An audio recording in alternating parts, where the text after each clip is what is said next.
Okay, hello and welcome back. This is the third session of our presentations for OTLA 8 for the NTECLA strand. And just quickly introduce myself before I hand over to Emily. So my name's Rachel, I'm the RGL for this group, research group lead for this group, and also national co-chair of NTECLA. NTECLA is incredibly proud and pleased to have been able to play part in this project this year, and I want to say thank you to three absolutely amazing and talented mentors in Emily, Kathy and Chloe. Thank you so much for all your hard work and enthusiasm, and to the 8 fantastic and dedicated practitioners project teams that have worked on all of the projects in this strand. And yeah, as I said before, the ETF have given a bit of feedback on your reports that you completed, and they've said that they're all to an incredibly high standard and some of the best they've seen, so that makes us really, really pleased. So with no further ado then, really, I'm going to pass over to Emily. First of all, we've got 2 presentations in this one, so we're going to run this session a tiny bit differently. We're going to do the two presentations, then we're going to go to our little breakout and have a discussion, and then we're going to come back for the last few minutes and we're going to give you a very, very exciting preview of a new document that the strand has been working on in action research. So there's something to look forward to. So anyway, enough from me, I'll hand over to Emily. Oh, thank you very much. So I'm Emily, I'm one of the OTLA 8 mentors for ESOL. And first up, we've got Eve Shepherd from Oldham College, who did an amazing project into vocational English language, developing English language skills, supporting English second language users, ESOL learners in vocational subjects. So they're not ESOL learners, they're vocational subjects. But yeah, so over to Eve. Eve, I think you can share your screen. Let me know if you can. Okay, I'll give it a go.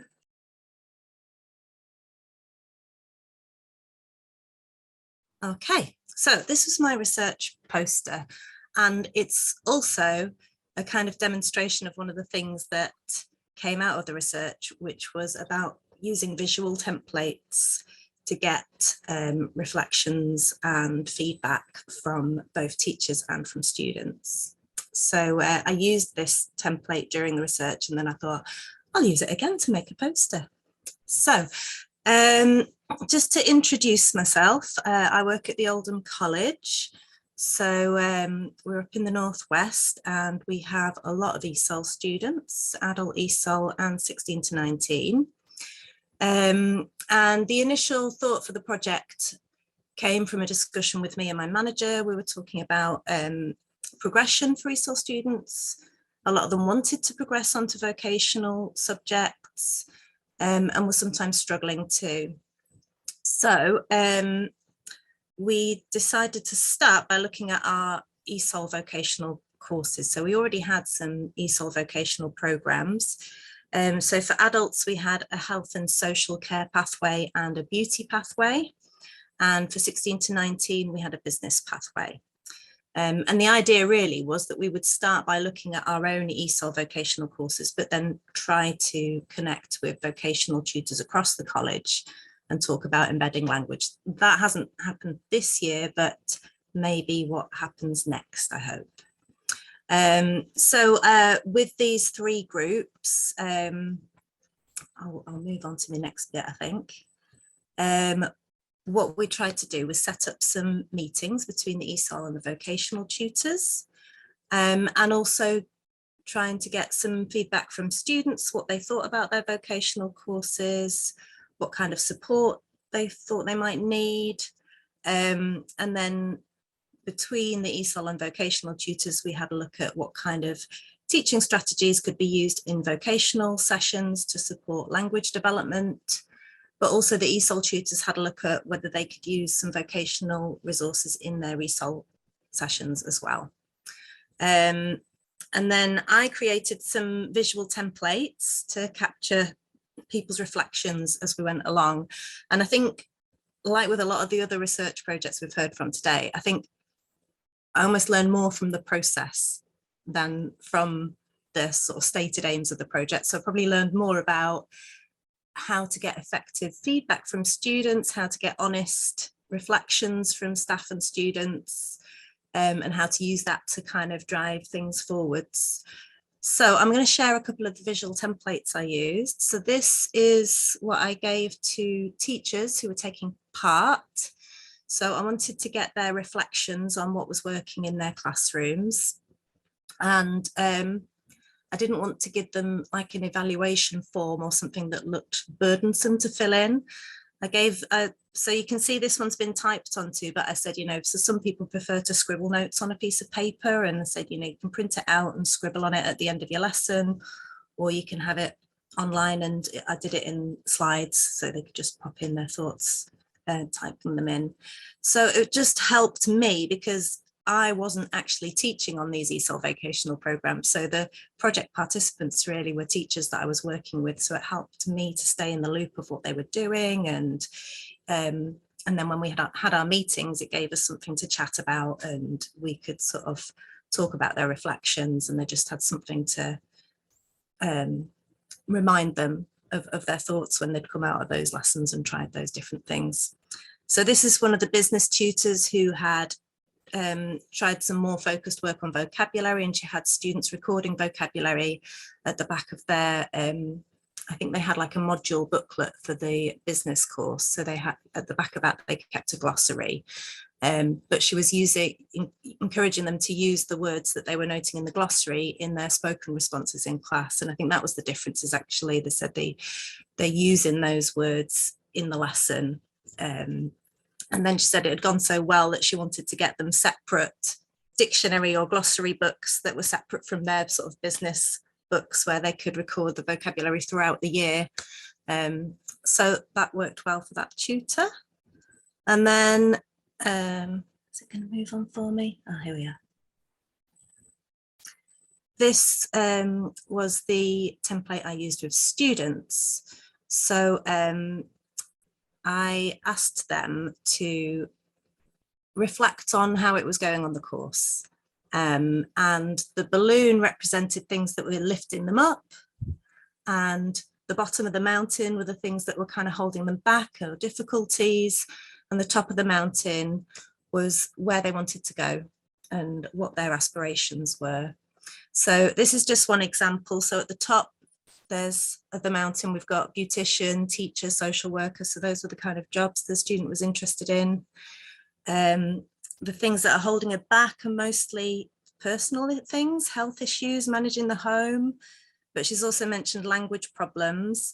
And then one of these notes is my handwriting, because I gave them some time to reflect. They stuck the post-its on, and then we had a conversation.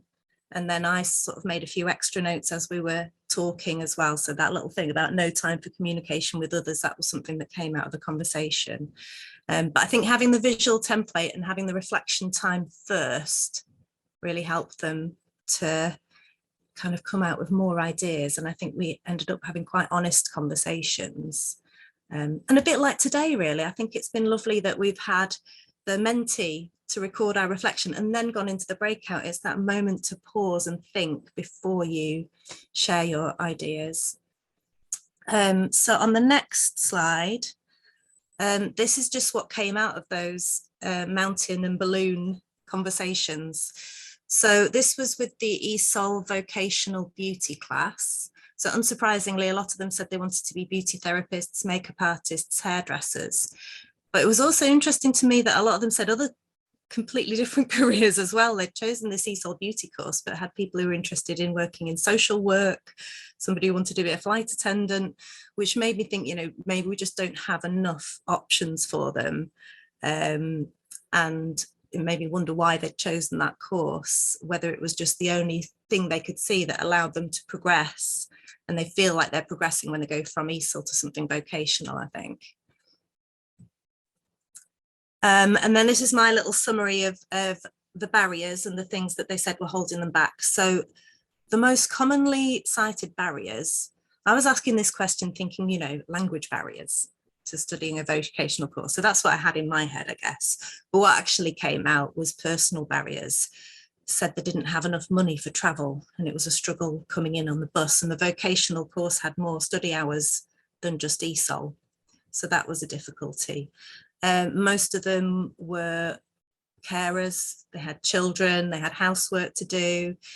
Some of them had health issues, and time was one of the barriers they mentioned. So a lot of the things they talked about, I was kind of looking for, as I say, like language and study barriers, but really it was personal circumstances. So I think that says something about what we need to do to support our learners. And then English skills was the next most popular answer about what was difficult. Lots of them mentioned speaking, and that they didn't speak very much in their vocational class often, and they wanted more opportunities to speak. And they commented that sometimes people used, like when there were more than one student from the same language, they would use their own language in the vocational class, and they weren't using English very much to speak. So that's then led into conversations with the vocational tutors to think about how to bring more speaking activities into vocational lessons. I think 1 or 2 students mentioned digital skills, and then the other big one was that the vocational course hadn't met their expectations, which maybe marries up with those other jobs that they'd put on the previous slide. But a lot of them said that they'd been hoping to do hairdressing, but it was a beauty course, so they were doing nails and skincare, and there wasn't any element of hairdressing on it. So I think the information that we gave to them at the beginning of the course maybe hadn't been sufficient for them to understand the course content. But the other issue was that it's a level 1 programme. And as you will know as ESOL tutors, level 1 ESOL is a really high level of language skills. But level 1 vocational is a real entry level qualification, and they were just finding it very, very basic. They wanted more depth. They wanted to learn more about the practical skills.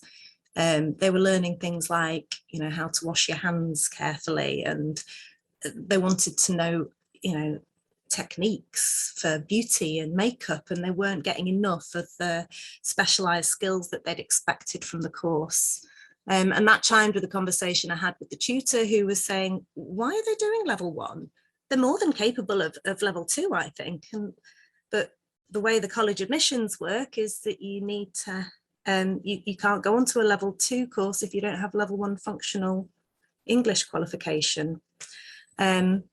So yeah, and then that's been interesting because we recently had a big strategy briefing with the college principal, and we've brought it up, and it looks like we might be changing some of our entry requirements and some of our paperwork for admissions as a result of that feedback. So fingers crossed, that might be quite a good positive impact of the project.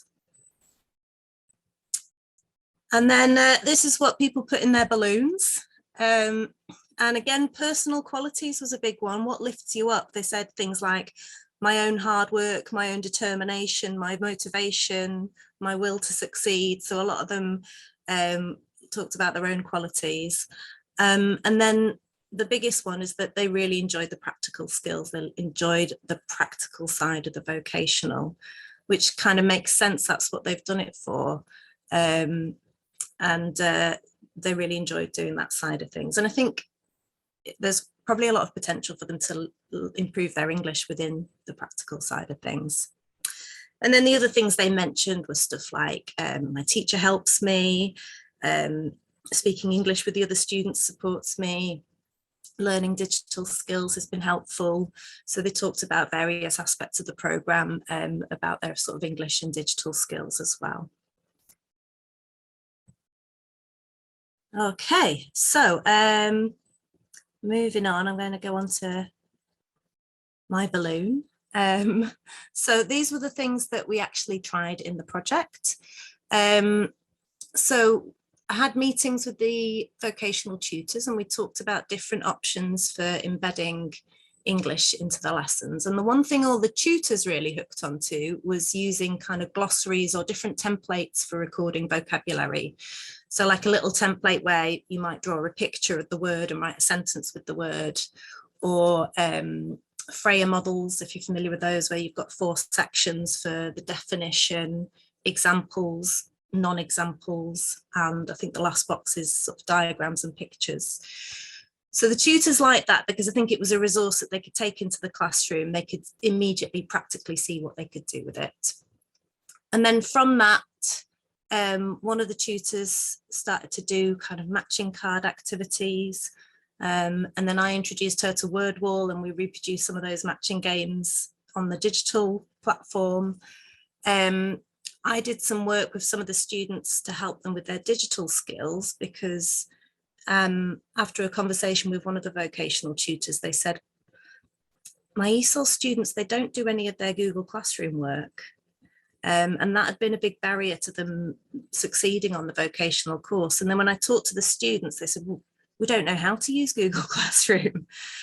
So I did a little digital skills induction with them, and that really helped them to engage more, I think, with their vocational course.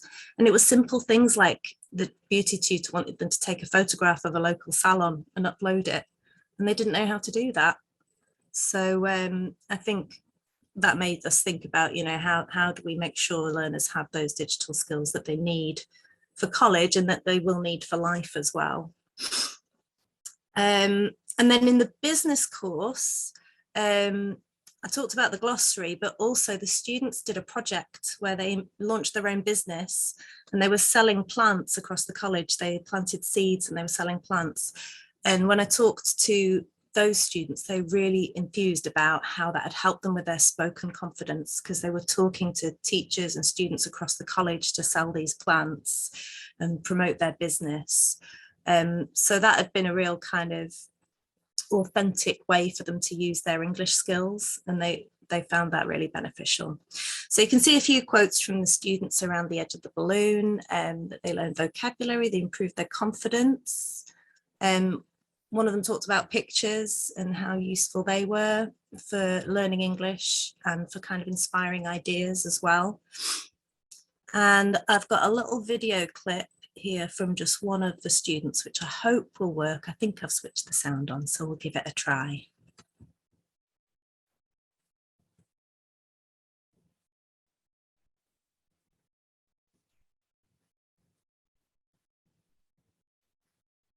And then what about using this kind of sheet? Does that help you to remember the words? Yes, so much. Or to practice? Yes, yes. Donna gave us the same, but this is quite different. Donna gave us with lines, and firstly the word, the definition of the word, the synonym of the word, and the sentence. It was very helpful for us. And each Friday she took our exam like this, like a little test on test, this. and it was, you know, like a competition. And we are very curious about this thing. Then, oh, tomorrow 6 more words, and when we find on the Google and the dictionaries and speaking with our friend, do you find the meaning of this word? What is the synonym of this word? And most of the words we don't know about the same words. Meaning of the word, synonym of the word, we don't know what is the synonym of the this word and this word. After this, we know that one word has so many definitions and meanings. Yeah. So what I got from this was it wasn't so much about the template that we gave them for recording the vocabulary. It's about what you do with it. She was sort of got really animated when she talked about having a weekly test, and how that kind of inspired curiosity, a little bit of competition. The students were talking to each other, or what are the 6 words this week?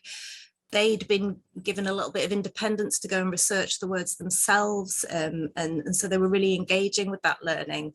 And I think that kind of marries up with one of the most recent conversations I had with the beauty tutor, who was sort of talking about how it was more about those routines of like, oh, we're going to have a regular test, we're going to look at the spelling, that had really got the learners engaged with the learning. And it didn't really matter which template or which resource they'd used. It was kind of about the practice and creating that bit of curiosity and interest. So how do I get back now? Let's see. Oops, no, not that. Oh, yeah. No, sorry. This is my unfamiliarity with Prezi now, where, does anyone know how I go back? You just click click your arrows at the bottom. Yeah. Oh, there we are. Yes. Cool. Right. Excellent. So finally, I don't know how I'm doing for time. I've not even been looking. This was kind of what came out at the end as our findings from the project. So the tutors said that the students had remembered vocabulary better and were using sort of specialist vocabulary more in their lessons. I'd say the students more focused on speaking and talked about how, you know, they'd been able to, particularly in the business, the project and the speaking was the main outcome for them for their English. But the tutors were saying that they were using vocational vocabulary much better. And then, as with all of these projects, the collaboration was just really beneficial. We'd not had time in the past for ESOL tutors and vocational tutors to get together, and just those conversations were so useful. We did a little bit of peer observation, and I'd love to have done more of that, but I just think that opportunity to look at different areas and work together across different places in the college.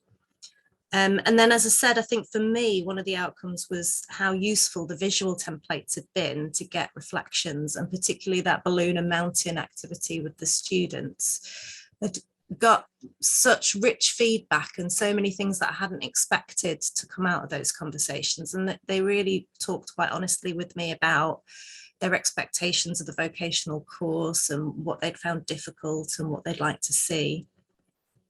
So I think what I would like to take forward is, firstly, learners want more opportunities to speak. So I would love to do more work with vocational tutors and looking at oracy and looking at how to bring spoken activities into their classes. And then, as I said, level 1 vocational is not the same thing as level 1 ESOL, and I think that was another big thing that came out of the project, is that the learners wanted more challenge, they wanted more depth, and the tutor felt they were capable of that. And a lot of our adult learners, they already knew about some of the vocational stuff. We had students who were experts in braiding hair. In the health and social care course, we had a student who used to be a pharmacist in her own country. And they're doing kind of level 1, very, very basic health and safety. And so we've had a chat now with the principal about how we can open up opportunities and take advantage of the wealth of experience and skills our learners already have to bring into vocational programs. So that is me, I think. I will unshare if I can. Brilliant, such amazing work. It's so nice to see that you've managed to convince your principal to change things. So but as I say, fingers crossed, we've had some initial conversations, there's been a few emails back and forth. So yeah, hopefully. Yeah, amazing. Has anybody got any questions? We've got a couple of minutes that we can have. We've got a little bit more wiggle room with this particular session because there's only 2 projects. So yeah, any other questions? Any questions? Just scroll through and look for hands. I can see one saying, would you recommend regular testing of words in ESOL? I think some kind of, I don't know what, depends what you mean by a test, I guess. I think what the student was talking about was that kind of regular practice, and that they knew that when they learned a word, that wasn't the end of it, that they would come back to it in the next class and be asked again, do you remember what it means? Do you remember how to spell it? And I think that was the important thing, is that coming back to things on a regular basis. And whether that's, some students do seem to like having like a spelling test, a weekly spelling test and that kind of thing. A lot of our adult students seem to like that opportunity to show that they've learned, I guess, because it encourages them to spend time at home practicing. So I think some kind of revisiting, whether that's testing, I guess it depends maybe on the group of students you've got. But they certainly seem to think that that was valuable. The students found that valuable. Yes, Kathy. Hey, Eve. Sorry. All right. I have a semi-formed thought that I'm going to try and articulate that may turn into a question. Just really, thank you. Really, really interesting to hear you talk about your project. I think this discussion around vocabulary has made me reflect back on the National NATECLA session I went to. Mary Osmaston, I'm not sure if you went, but she did a session titled Words. And she was talking about the essential word list and basically how we could potentially kind of use that to support our ESOL students learning, like what things do they need and what don't they need. So for example, I recall one of them was something about like the word niece, for example. It's really low down on like the top 100 list, just as an example, but a really common one that we teach in ESOL. So I was thinking about that. And then that final comment you made, just like you say, just it seems ridiculous, doesn't it, to have a qualified pharmacist on a level 1 health and social care course. So actually what that person needs is then English up to a standard so that they can practice as a pharmacist, right? If that's what they want to do. So then that links to the vocabulary that they need to be able to develop their practice. So maybe in that, I don't know, in that situation, is a vocational course the right place for them to be? Or actually is the mainstream ESOL the right place for them to be, to develop the English to be able to do the things they want to be able to do? Yeah, our program was, they had 4 hours a week of straight ESOL and then 3 hours on the vocational. So they were getting the ESOL as well. And as I said, I think a lot of them saw the vocational as a progression. You know, some of them have spent years going up through the entry 1, entry 2, entry 3. And then when they got to level 1, had this opportunity to add a bit of value by choosing a vocational element. So they're still studying their ESOL, but they get that vocational element too. Again, I just wonder, thinking out loud, if that's just an issue of how we're selling in the importance of ESOL, and that actually isn't a bad thing to be on the level 1, level 2 ESOL course. It's possibly the right place for you to be, not to be going on to vocational qualifications.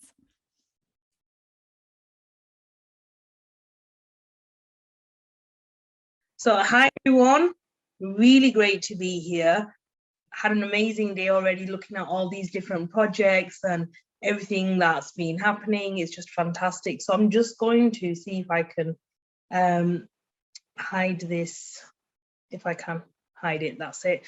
So what I looked at was Flipgrid for ESOL language development, and I used it specifically for ESOL, but it's something that I've realized it can be used at any level for a range of different qualifications. But I'd just like to go through what I did and why. So as Chloe mentioned before, the app formerly known as Flipgrid is now just Flip. So this change has occurred while I have been writing the reports and getting the poster ready and so on. So just going on to why I chose to do this project. So the main thing was that for me as a practitioner, one of the things that I struggled with was finding materials that were suitable and appropriate at listening and speaking, and getting them to do speaking activities that I could use. And so what I did was I looked at what EdTech there was, and I'd been introduced to Flip previously, but I hadn't explored it. So when this opportunity came up to do an action research project, I thought it was a really good opportunity to try and use it to see how it works for staff and for students. So I'm getting a little there. So wanting to look at how it could support and develop the speaking and listening skills of specifically ESOL level 1 learners, because that was the group that had the majority of students in, and looking at how we could embed digital skills as well through the Flipgrid app or website. We wanted to use it because Flip is an actual video discussion platform, and it's used to empower and develop the language development. So I really wanted to see how well it would be useful in terms of communication and how we could develop the digital skills as well. So that's like the overview of why and what I did in the project. So there are a number of different things that I looked at when looking at how to go ahead with this project. I wanted my learners to really understand and be clear about what this project was. So I explained it, and I gave them visual demonstrations as well of what the flips would look like. But I really focused on the confidentiality and the consent aspect of it, because I think that for me, myself, I hate being on the video. I don't like being visible to other people, and I feel really uncomfortable. So for me, it was, let me assure everybody that if you're posting videos, it will only be in a group that will only be accessible to those number of learners, and it won't be shared outside. And that was a really good selling point for the group. It was showing them how to use it, getting them to show me what they'd done. And then there was a lot of guided and independent use as well. And then we went through feedbacks on a regular basis with the staff and students. And then we regularly reflected on our practice, which was really, really important for us. And I think it's been a theme throughout a lot of the projects that have been talked about today as well. I'm going to show you a very quick video. There's two. This one looks at the desktop app and how I actually signed in and sort of what it looks like. And then the one on the mobile is a little bit longer, and it's sort of me demonstrating the different filters and apps, different filters that you can use. So hopefully this works. Hi everyone, this is just to give you a quick overview of what the website looks like. So it's single sign-on, so I'm going to go ahead and continue with Microsoft, and that's actually already got my login details already for work. So I'm going to log in with that, and this is what you'll also do as well. Once you've registered, it will allow you to do this. And then here are my groups, and if I go into one, you can see what the dashboard looks like. And you'll see that I've actually organised different topics, and there's different responses. It doesn't show you the comments that have been added on or the video responses that have also been added on. And then if I just go back to the main page, so you can see you've got the camera there, you've got your profile, you've got notifications, you can go into the main hub with your groups into it. And you can create groups yourself, and you can actually do this on the mobile phone, mobile app as well now. To actually record a response, you can just click into it. And I just want to show you, so this was actually one of the tasks that I created for them at the end. So it was time to reflect. So I added in a picture and I gave them a series of questions that I wanted them to answer. And then a couple of people have added them in, but not everybody has at the moment. If I go into a different one, here I actually recorded a video to explain what I wanted them to do and gave them a very brief overview. And then students responded here as well and commented on them. So this is one of the things that I really like. You get a little bit more, I suppose, accessibility on the desktop, because then you can see things a little bit more. You can see here, you can edit, you can share, you can see how many people have come in. So I quite like this because you've got a lot of control as admin on here. Okay, so I apologize if that was really fast. I don't realize how quickly I speak until I've listened to myself. So hopefully you're able to catch everything there. I'm going to show you the mobile app now. And it was screen recorded off my phone, so I apologize that the video is not as big as it could be. This is the Flip app on my actual phone, so I'm just going to go through and show you. This is what it looks like on my mobile phone. So you've got the different groups that I've created. I'm just going to show you what the dashboard looks like for one of them, so you can see that. I'm not going to go in and show any individual videos just because for privacy. I'm going to demonstrate it myself, so I'm going to click on the record icon. And hello everyone, how are you all? So I'm just going to go through some of the filters that you can see on here. We've got quite a few new ones there, so it's been updated and it's quite exciting. I quite like them. You've got the simple plain ones, so if you just want to have a little bit of colour on there. You've got backgrounds. This is great because it shows you how to practice ESOL, which was, I've tried this and I love this. And they're really fun, they're really interesting. Students can learn to do a few different things as well at the same time.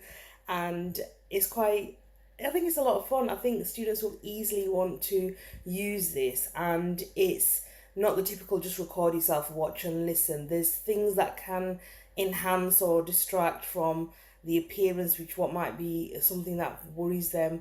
They can record videos. They can also put on some filters so that it covers their face, and like this one for example, so it's quite funny. You can tap through and try different ones and see how it goes, and it'll record things for you. And this is one of the things that I like. On the desktop app, you can actually add backgrounds onto it as well, and add filters. So you can do quite a few different things. On the mobile phone app, it's more so these filters that are on the faces, and then you can add effects and you can add other things as well. So I think that is quite useful. I think I was trying to stop it here and it went, oh, as it does. So hopefully I just sort of demonstrated a little bit about how it looks when people are actually using it.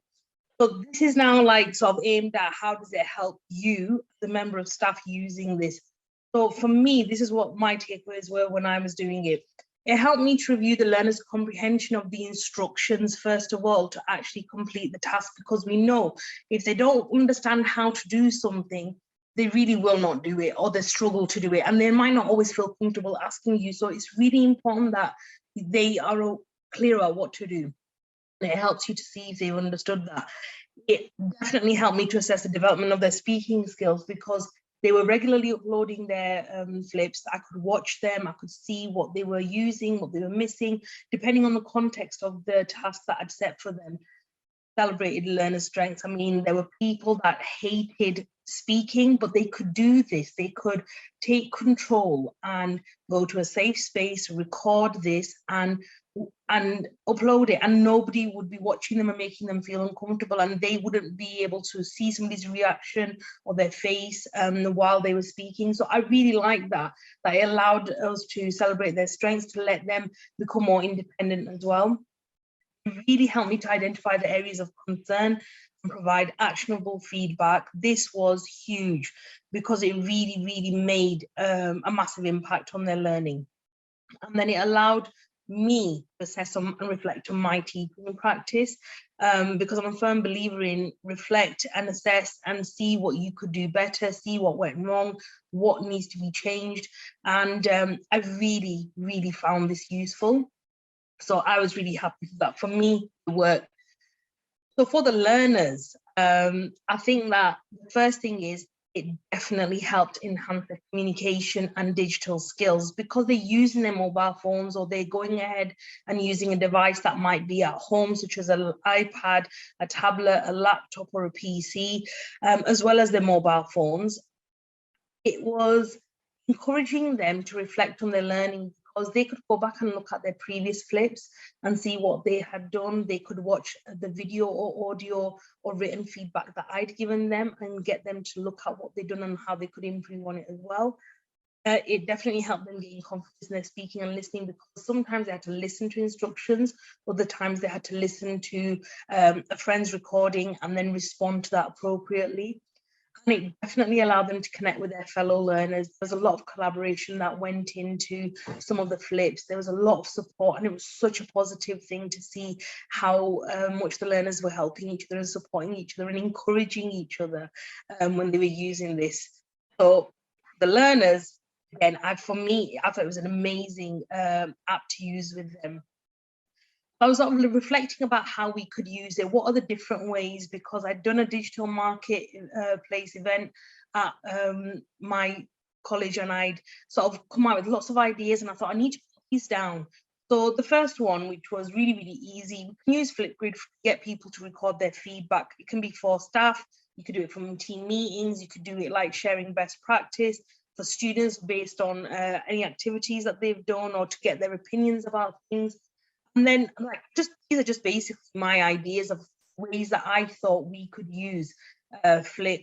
And one of the things that definitely for me is that I think that all of these can be used in different ways in different topics and subjects. So it's all down to how you want to use it. There's no restriction on how you use it. I think that that's a really important thing. It's just limited by your creativity. And I know how creative people are. It can be so simple and effective. And that's another theme that I've seen that's been running through, that simple and effective methods usually work the best. So for me, in terms of my practice, this is what I thought about. Even, you know, like my manager's like half on board, and she's going to be really on board now after I've done my presentation. But embedding it into our curriculum plan, first of all, within ESOL, so that it's being used at all the levels. And we're going to trial this because we do need to see how it will work with beginners and with lower levels, but really encouraging sharing good practice and embedding the digital skills, because we have a digital skills strategy as it is. So it'll be something that works really well with that. And then across college, when I did my event at college, there were people from different departments that came in that were really curious about it. So I've already got people from engineering, maths and English, the additional support team and work experience team really keen to use it. So I'm really keen to see how they go ahead and use it in this academic year as well. And then just some takeaways that I think are really important to remember. Single sign-on. It's a free software that comes with Microsoft. So you all as colleges will have Microsoft. So you can use your college account and you can sign on with that. This interface is like a social media type. So there's filters, backgrounds and text that students can play with and you can play with as a member of staff as well. And as admin, you can go on the website if you want to, or you can use the app, which is free. You set up your own group, so you control who's in which group and who has access to it. You share the code only with that group, and you can actually monitor who comes into your group. And if you don't want anybody on there, you can actually restrict that as well. It's really easy for you to use and for the learner to use as well. Once you demonstrate it and they've had a try of it, it'll be one of the easiest things that they can use. It's collaborative. You can work together. You can put people in groups and get them to do this together as well. You can have video or audio feedback on here or recordings on here. So like I said before, if somebody doesn't really feel comfortable showing their face or being recorded face to face, they can just do an audio. It's fine, or they can use a filter. And it's private and secure. You've got to input the learners' email addresses or put in the domain, and you can actually select if you want to allow those people on. And you can also set it up so that it allows you to monitor before the recordings are uploaded. So you can actually, and I'm really sorry, I can't think of the word, but it's basically lets you sort of manage who goes on, if the content is appropriate or not. And I think that's it from me. I'm really sorry if that was fast, but if there's any questions, please do let me know. That was brilliant, thank you. I couldn't see anything, it's just sort of all gone blank on me now. I can't see where I am. Right, I'll stop sharing. I particularly love the filters, which I think would take the scariness out of recording yourself. Oh, it's terrifying to do that, Emily, but I did it for all of you. Okay. Any questions? Any questions? I haven't looked at any of the comments on here, so.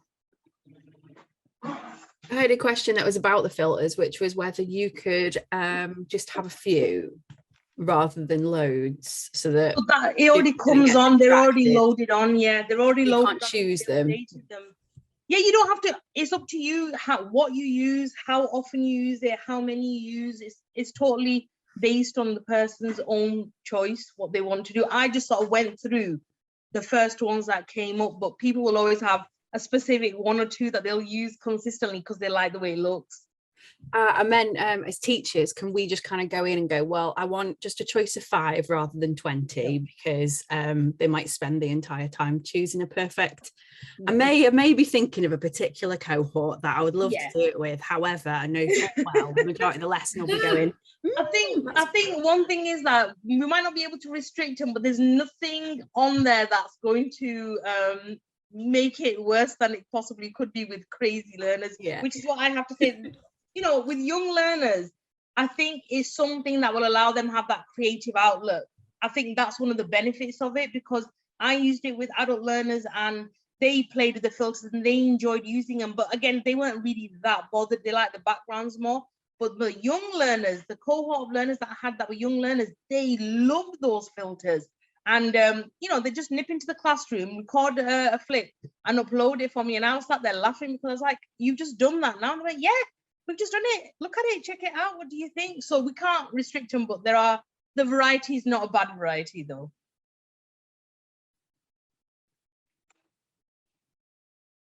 It sounds like it encourages her them. hand up. So I don't know, Hannah, did you want to? Hannah, go for it.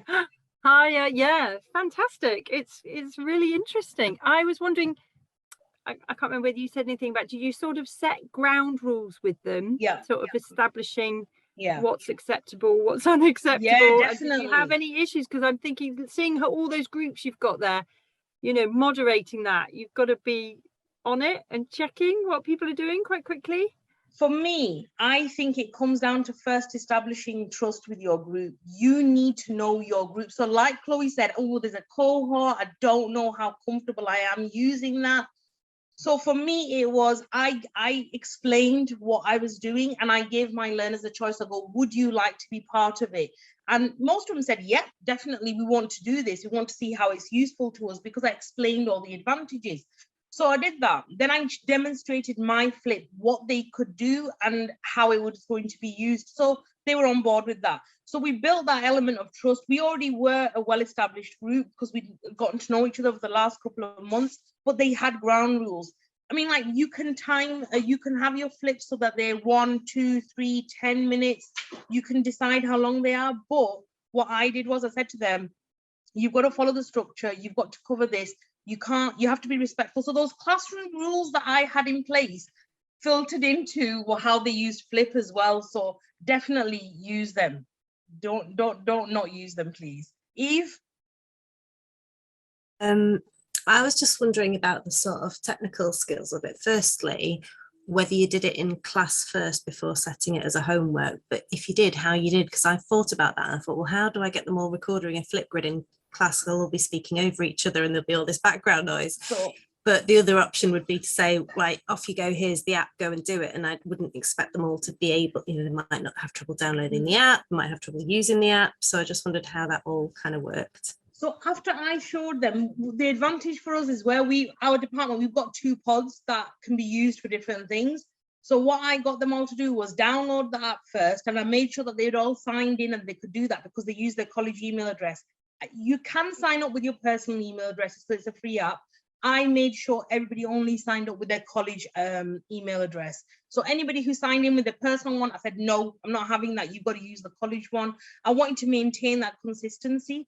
And then what they did was they could do a practice. They, you know, like I made a group for them so they could do a practice and they could upload it. But what they did was they just went into the pod, recorded a 30-second clip and uploaded it. And they could see the process of recording it, looking at it. Were they happy with it? Did they want to save it or delete it and redo it again? And then just uploading it and being happy with that. So we had a safe space in one respect, a space where they could go and do it if they wanted to. Because my young learners, at lunchtime, their classroom was open. And if it wasn't, they'd ask me, is it okay if we go in there and record our flips? So I'd open it for them. And they were, you know, because I felt like, yeah, they're trustworthy and they can manage this. They went in turn by turn, recorded their flips and uploaded them before the lesson. So I think it comes down to that element of trust and respect that you have with your groups, using them with people that you know that will, because I know kids will screen record, they can't download flips. You as a teacher can download the flips, but they might screen record things and they might want to put them on social media. So I explained that that wasn't something that was acceptable. And, you know, I sort of said it to them, it's an educational technology and everything. This app is only used for learning. You can't use it for this. So I was like really sort of quite, made it very clear about the purpose of it. So we didn't have any incidents, thank God, and I really hope that nobody does have any instances where this happens, because it's such a useful, practical tool to use, and it's on your mobile phone. The best thing was it was on their mobile phone, so they didn't have to do anything special. They could just go, like I said, they've come in, you know, sometimes they're not able to do work at home and sometimes they need a space, and we gave them a space where they could do that. But then once they knew they could do it at college and they tried that, then they went home. And, you know, I used to say to them, nobody's going to disturb you if you pop into the bathroom for a few minutes. I go, record it in there. I don't care if I can see you shower curtain, blur it, put a background on, like whatever I could say to them to encourage them to do it. You know, I gave them as many ideas as they possibly could have. And I, you know, get them, if you don't like recording yourself, get your friend to record it, get a family member to do it, use a filter so they can't see your face. So it was all those different ways. Every problem that they came up with, I gave them a solution that I thought would work, or we negotiated something that would work. But I mean, I was really lucky because my groups just got into using it and they gave me so much, you know, feedback and so much information from it. So, and I want everyone to use it now. I'm just having a look at this comment from Tracy. So I'll just quickly explain to Tracy, if that's okay, how it works. So once you sign up, Tracy, you sign in with your own college email address and password. And then as an admin, you can create groups. So you create your group. And like, for example, I had level 1B. And then what I did was I added in the domain. So I added in the @student.hopwood.ac.uk domain. And then to also make sure really it worked, I copied the students' email addresses into that as well. And then I got everybody to download the app or just go onto the website. And what they had to do was first sign in as well, doing the same process using their college email address and password. And then I just gave them their code. So that each group has a code, and then within that group, topics can also have a code. I didn't use the topic codes. I just didn't want to do that. I felt like as it's a project, I just wanted to start off simple, and I wanted to see how they worked. So I shared the group code, and then it was great because the group code, they had access to it on our VLE all the time if they forgot it. And then they could, everything that I'd made, I had a space where they could refer to it that was external to Flip. So they could look at my Flip to see how it worked. They could look at the recording. They could read the instructions. They could look at any of the other resources that would support them to access it. So sharing the group code, they just input that, and then they were on the group and they were set up, and then they could just record then as they wanted to. Yeah. How easy is it to, you know, you talking about using it for feedback. If you wanted obviously to make sure that only that one learner could access that, and you had, I don't know, 15, 20 in a class, is it easy to just then, you know, to kind of set that up? And then as you go like 6 weeks later, you add another update and tell them to look at that, watch the update before they come to sit with you for a one-to-one to have a chat, because then you've given them that information and kind of in a private space as well, instead of like the rest of the class sitting there and listening, and then you can have a little chat. Yeah. So I mean, like, my suggestion would be for that is set up a group that they're all on, or what you call it, just do individual topics for them. So like each person could be a topic, and then you're just doing individual feedback for them, because you can record video feedback, you can do an audio one, or you can do written feedback. And I think maybe that I haven't trialed for individuals. What I did was, for example, I did presentations with my groups. So everybody recorded their presentations, but then under each individual presentation, I gave them individual feedback, which if anybody else wanted to see, they could. They didn't, because they couldn't bother to watch other people's videos. They were more bothered about getting only their own watched and done. How did you give your feedback? Was it written? Was it video? I used all the ways.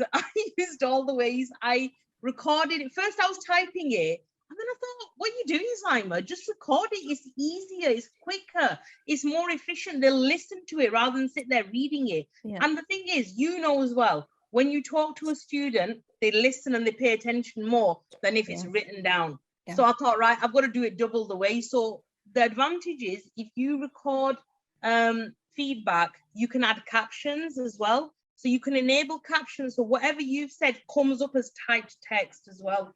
So I recorded video and audio for them. I tried all the different ways, and they used it, they listened to it, and then they responded, they recorded their own feedback, or they added their own comments as well. Yeah, brilliant. Thank you. I'm definitely trying it. Go for it. You'll love it. You'll absolutely love it. It's amazing. I'm just going to add something, because it's not a question, but it backs up of what Simon was saying. I did my own really mini bit of action research as part of my ATS project, and it was about Flipgrid. Mm-hmm. And it was entitled "Avoid Going In Cold," and I used it for my level 5 teaching functional skills course, and I set it all up with a couple of videos, one introducing myself, one introducing the course, and then I invited my new trainee teachers to come on and record a video. 1 minute I gave them, that was all, because most of them actually, you know, confident teachers in normal circumstances hated the thought of recording themselves on Flipgrid.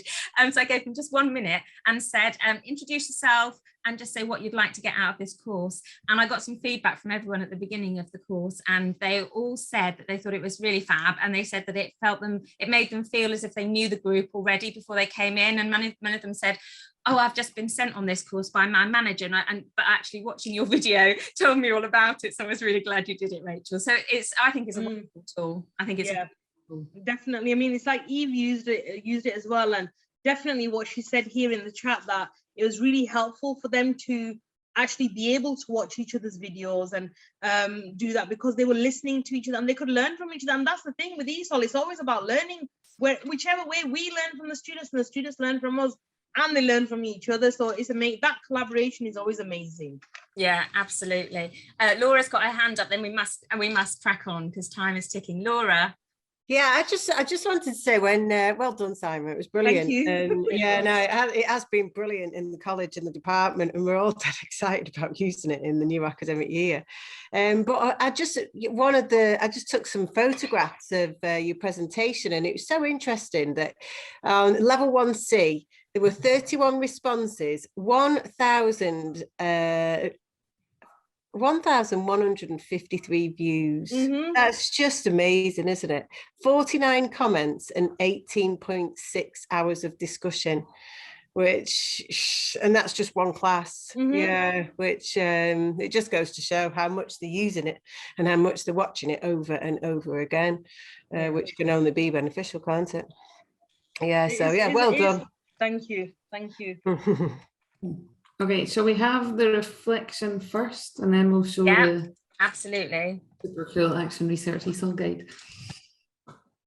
Well, while you're setting that up, Chloe's just put that she's going to nick. So if you go to the nick my idea for a future course, and because I also had 2 videos of yours on my Flipgrid explaining people how to use Zoom, so it's half yours anyway.